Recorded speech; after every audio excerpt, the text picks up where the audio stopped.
रमेश जिंदगी में चाहे जितनी परेशानी आ जाए, लेकिन कभी भी कोई गलत रास्ता अपनाने एवं उत्कृष्ट से बाहर निकालने के लिए कोई गलत रास्ता ना अपनाना।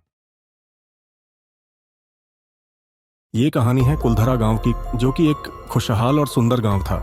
सभी लोग, पूरा गांव खुशी खुशी अपना जीवन व्यतीत कर रहा था। इस गांव में रमेश और भोले दो दोस्त रहते थे। दोनों ही पिछड़े और दलित परिवार से थे। उनके पास मेहनत करने के अलावा कुछ नहीं था। जितनी वह मेहनत करते थे उतना ही अपना पेट पालते थे। एक दिन दोनों चौपाल में मिलते हैं। भोला, सुना क्या? ये रास्ता उसे खंडहर की ओर जाता है और लोगों का मानना है कि खंडहर में कोई खजाना छिपा हुआ है। क्यों ना उसे खजाने को हम ढूंढ लें। अरे कब तक हम ऐसे ही मेहनत करते रहेंगे? अभी हम मेहनत कर रहे हैं, भविष्य में हमारे बच्चे भी इसी तरह से मेहनत करते नजर आएंगे। चलो हम इस खंडहर की ओर चलते हैं और वहाँ पर जो भी खजाना मिलेगा उसको आपस में बंटवारा कर लेते हैं, जिससे हम दोनों का परिवार खुशी खुशी अपना जीवन व्यतीत करेगा। भैया रमेश, आप सही कह रहे हो। हमें मेहनत करते करते हमारी उम्र बीत गई है। हमारी पूरी उम्र शारीरिक मेहनत करते हुए गुजर चुकी है। इसका एक ही रास्ता है, हमें उसे खंडहर की ओर चलना होगा और वहां पर जो भी मिलेगा उसको आधा आधा वितरित कर लेना होगा। और इतना कहकर दोनों उसे रहस्यमयी खंडहर की ओर चल देते हैं, इस आस में कि वहां पर कोई खजाना मिलेगा जिससे वह अपनी इस गरीब जिंदगी से छुटकारा पाकर खुशहाल जीवन व्यतीत करेंगे। लेकिन उनका क्या पता था कि उनकी जिंदगी में नया मोड़ आने वाला है।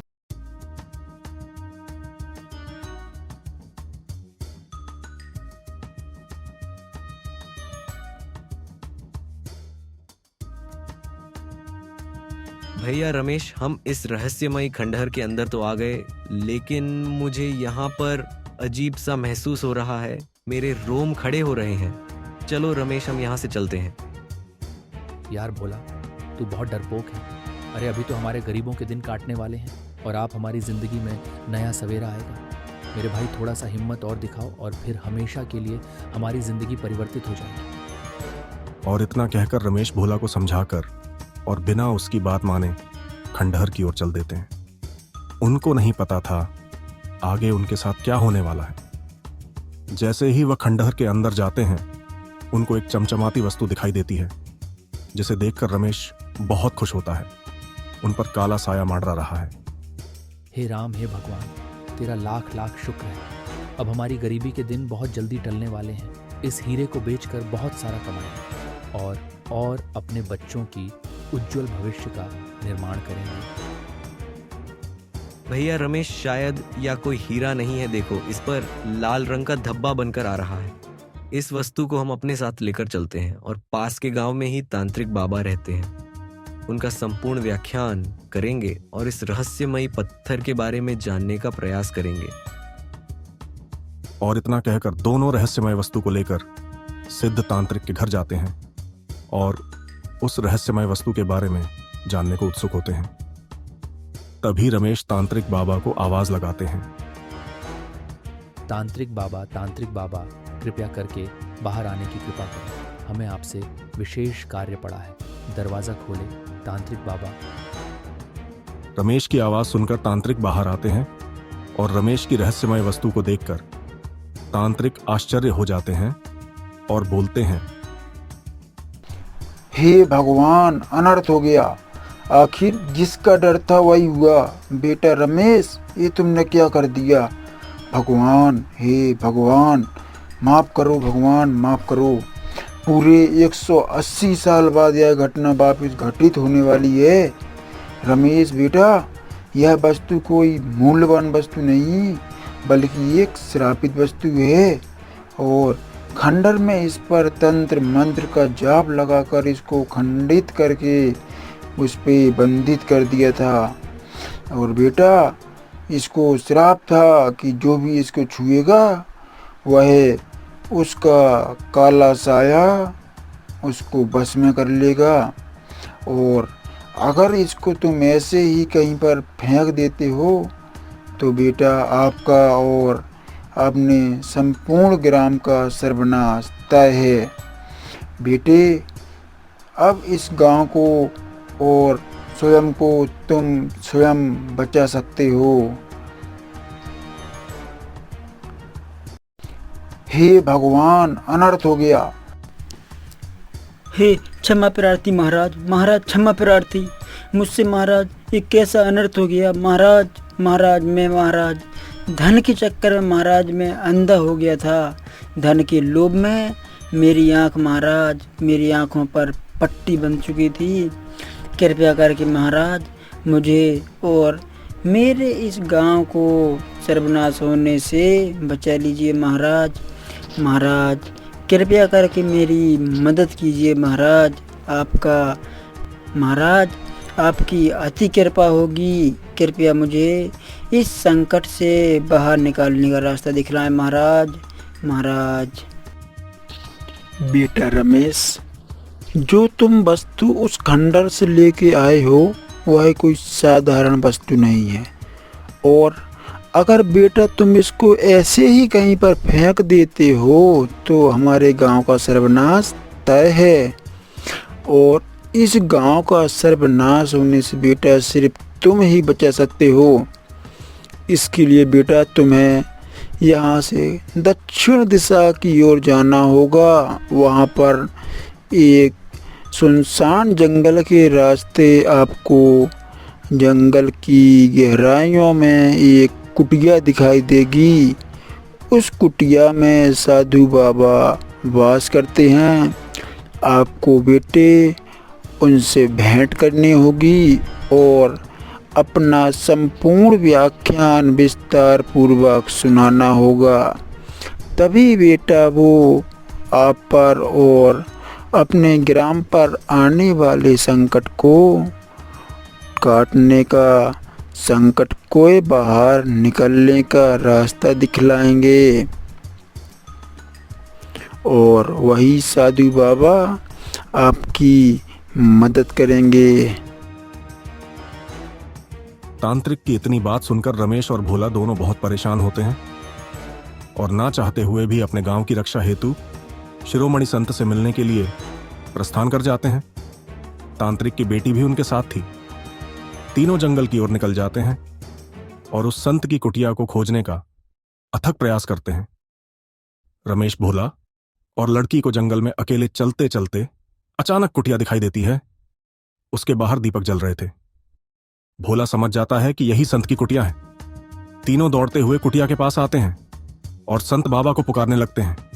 तांत्रिक की इतनी बात सुनकर रमेश, भोला दोनों बहुत परेशान होते हैं और ना चाहते हुए भी अपने गांव की रक्षा हेतु उस संत से मिलने के लिए निकल जाते हैं और उस विराट जंगल की ओर प्रस्थान कर जाते हैं। तांत्रिक की बेटी भी साथ में जाती है और तीनों तांत्रिक के कुटिया की ओर प्रस्थान करते हैं और देखते हैं कि उनको कुटिया कहां पर दिखाई देती है।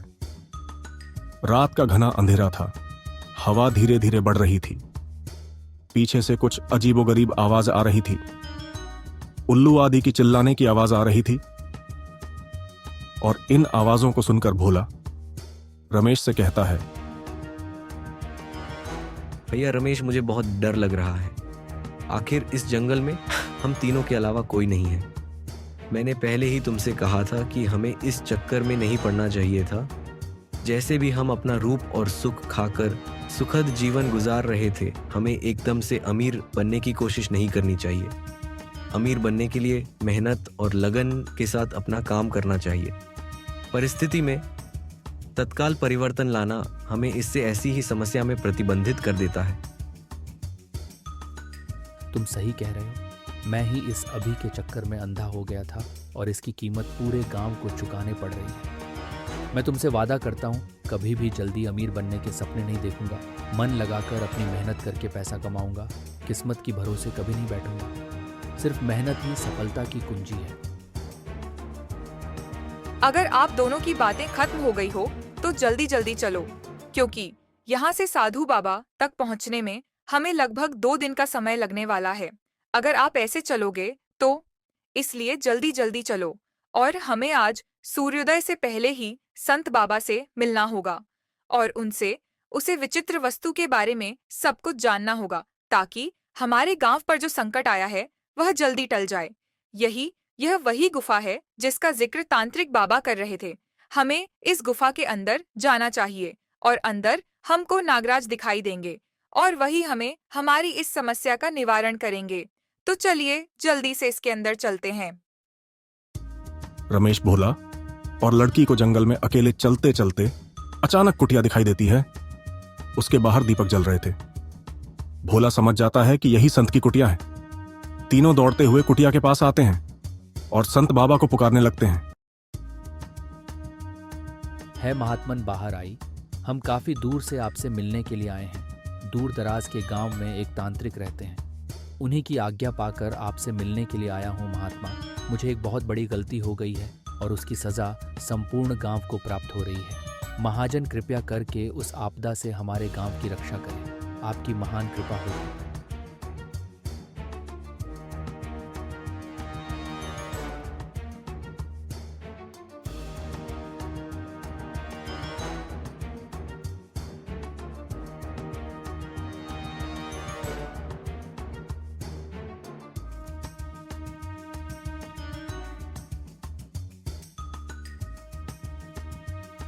महाराज, आप सर्वज्ञता हो, इतनी रात को आपकी कुटिया पर हमारे आने का उद्देश्य आप जान चुके हो। इसके लिए हमें आपको बताने की आवश्यकता नहीं है। महाराज कृपया करके हमें इस संकट से मुक्त होने का कोई रास्ता दिखलाइए ताकि हम अपने गांव पर आने वाले संकट को टाल सकें।